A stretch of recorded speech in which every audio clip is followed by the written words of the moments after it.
ধন্যবাদ। আমরা আজকে খুব গুরুত্বপূর্ণ একটা টপিক নিয়ে আলোচনা করব, সেটা হচ্ছে ডেড ওয়েট লস।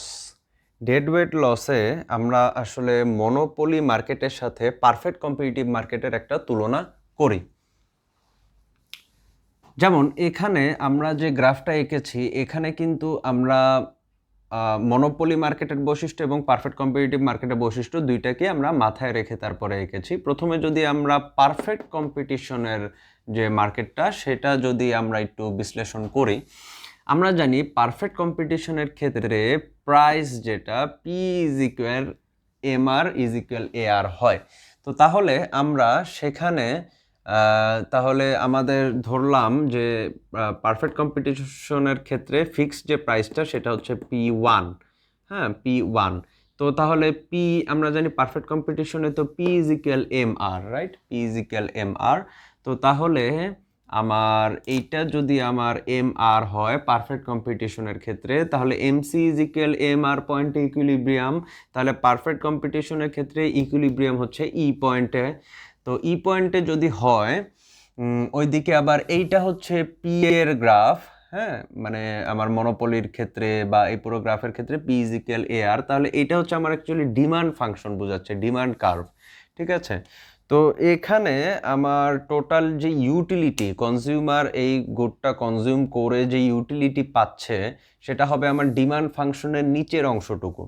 তো কতটুক পাচ্ছে সে, যদি ইকুইলিব্রিয়াম ই পয়েন্টে হয়, সে ইউটিলিটি পাচ্ছে ও এইচ ই কিউ1 পরিমাণে, কারণ এটা ইকুইলিব্রিয়ামকেও স্যাটিসফাই করে, আবার আমার যে ডিমান্ড ফাংশনটা সেটারও নিচের অংশে আছে। তাহলে এইটুক হচ্ছে আমার total utility for consumer. Total expenditure কতটুক তাকে খরচ করতে হয় এই পরিমাণ কিউ1 কোয়ান্টিটির জন্য, সেটা হচ্ছে ও P1, কেননা এখানে মার্জিনাল কস্ট আছে। হ্যাঁ, এক ইউনিটের জন্য আমার ও P1 পরিমাণ খরচ করতে হয়, তাহলে Q1 এর জন্য ও P1 ই Q1।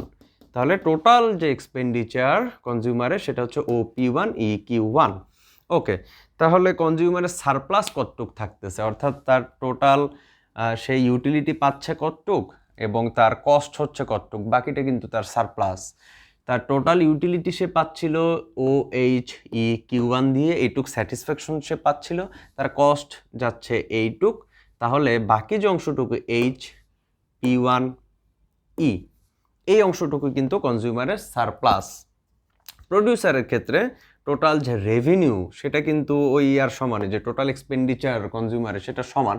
কারণ কি? কারণ মার্জিনাল যে কস্ট আমরা যে কার্ভটা সেটাই কিন্তু আলটিমেটলি আমার কি করছে, এখানে টোটাল যে রেভিনিউ ও P1 ই Q1, তাই না? এইটুক হচ্ছে কিন্তু তার আমার যে প্রডিউসারের ক্ষেত্রে আমার টোটাল রেভিনিউ আসতেছে এইটুক। কিন্তু টোটাল কস্ট কোথায়? টোটাল কস্ট কিন্তু ও জি পয়েন্টটা দেখানো হয় না, জি পয়েন্টটা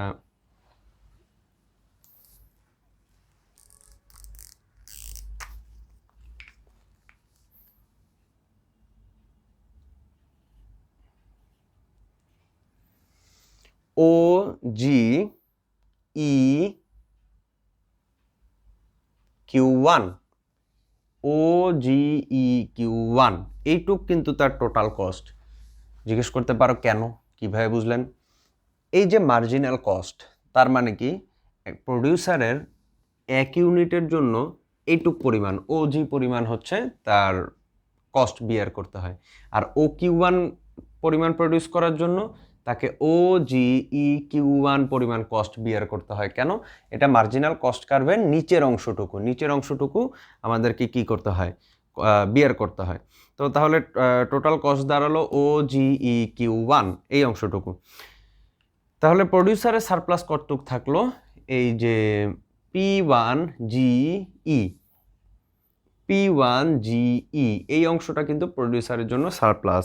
তাহলে টোটাল যে সোশ্যাল ওয়েলফেয়ার সেটা কি দাঁড়ালো, আমার কনজিউমারের সারপ্লাস আর প্রডিউসারের সারপ্লাস। কনজিউমারের সারপ্লাস পেয়েছিলাম P1 HE, আর প্রডিউসারে পেয়েছি P1 GE, অর্থাৎ P1 HE আর P1 GE। তাহলে টোটাল যে সোশ্যাল ওয়েলফেয়ার সেটা দাঁড়ালো HGE। HGE, এটা হচ্ছে পারফেক্ট কম্পিটিশনের ক্ষেত্রে টোটাল সোশ্যাল ওয়েলফেয়ার। মনোপলির ক্ষেত্রে আমরা যদি দেখি, মনোপলি মার্কেটের ক্ষেত্রে MR এটা, AR এটা, তো এখানে MC ইজিক্যাল MR, যে আমার ইকুইলিব্রিয়াম পয়েন্ট, সেটা কিন্তু D পয়েন্ট, এখন আর E পয়েন্ট নাই, এখন হচ্ছে D পয়েন্ট হচ্ছে আমার ইকুইলিব্রিয়াম পয়েন্ট। তো তাহলে টোটাল ইউটিলিটি দাঁড়ায় OHS Q2। কেন? কারণ D পয়েন্ট যদি ইকুইলিব্রিয়াম হয়, সেই বরাবর আমার ডিমান্ড ফাংশন কোথায়? S, সেই বরাবর আমার ডিমান্ড ফাংশনটা হচ্ছে S। এবং আমার অ্যাকচুয়ালি এখানে প্রাইসটা OP2-তে সেট হয়, কারণ আমরা এখানে একটা এভারেজ কস্ট কার্ভ আমরা কল্পনা করতে পারি মনোপলির ক্ষেত্রে। এটা দুইটাতেই আঁকি নেয় আর কি, পারফেক্ট কম্পিটিশন মনোপলি দুইটাতেই আছে, ধরলাম আমরা সেটা S পয়েন্ট দিয়ে যায় আর কি, এভারেজ কস্ট কার্ভটা ওখান দিয়ে যায়। তো তাহলে এই যে S পয়েন্টে আমার কি হচ্ছে, মানে S পয়েন্টের সাথে আমার এই ডিমান্ডটা সেট হচ্ছে। তাহলে কনজিউমারের ক্ষেত্রে টোটাল ইউটিলিটি দাঁড়ায় OHS Q2, কারণ ডিমান্ড কার্ভের নিচের অংশটুকু যেটা ইকুইলিব্রিয়ামকে স্যাটিসফাই করে। টোটাল এক্সপেন্ডিচার কতটুক তাকে বিয়ার করতে হয়? OP2S Q2। যদি এখান থেকে এভারেজ কস্ট কার্ভটা যদি যায়, তাহলে OP2S Q2 এটুক পরিমাণ তার টোটাল এক্সপেন্ডিচার। তাহলে কনজিউমারের সারপ্লাস কতটুক থাকে? এই যে উপরের যে ত্রিভুজ অংশটুকু, হ্যাঁ, টোটালটা তার হচ্ছে কি আমার কনজিউমারের টোটাল ইউটিলিটি, এইটুক কস্ট, তাহলে HP2S এইটুক হচ্ছে তার কনজিউমারের সারপ্লাস থেকে যায়। প্রডিউসারের ক্ষেত্রে কি হয়? প্রডিউসারের ক্ষেত্রে টোটাল রেভিনিউ হবে OP2S Q2, স্বাভাবিক, এটা ওর টোটাল এক্সপেন্ডিচারই তো প্রডিউসারের total revenue. OP2S Q2। Total cost কতটুক যায়? একইভাবে এখানেও মার্জিনাল কস্ট OG, এক ইউনিটের জন্য, তাহলে Q2 ইউনিটের জন্য OGD Q2 এইটুক হচ্ছে total cost of producer. Total cost of producer কত? OGD Q2। তাহলে প্রডিউসারের সারপ্লাস কতটুক থাকে? Total revenue OP2S Q2, total cost OGD Q2, তাহলে এই যে মাঝখানের এই অংশটুকু GDS2, এই অংশটুকু প্রডিউসারের সারপ্লাস। তাহলে এখানে সোশ্যাল ওয়েলফেয়ার কতটুক দাঁড়ালো? কনজিউমারের সারপ্লাস ছিল HP2S, প্রডিউসারের সারপ্লাস GDSP2, তাহলে টোটাল দাঁড়ায় HGDS, মানে GDSH এটুক কিন্তু আমার মনোপলিতে টোটাল সোশ্যাল ওয়েলফেয়ার। এখন আমরা যদি একটু খেয়াল করি, পারফেক্ট কম্পিটিশনে যদি মার্কেটটা থাকতো, তাহলে HGE এই পরিমাণ সোশ্যাল ওয়েলফেয়ার পাওয়া যেত।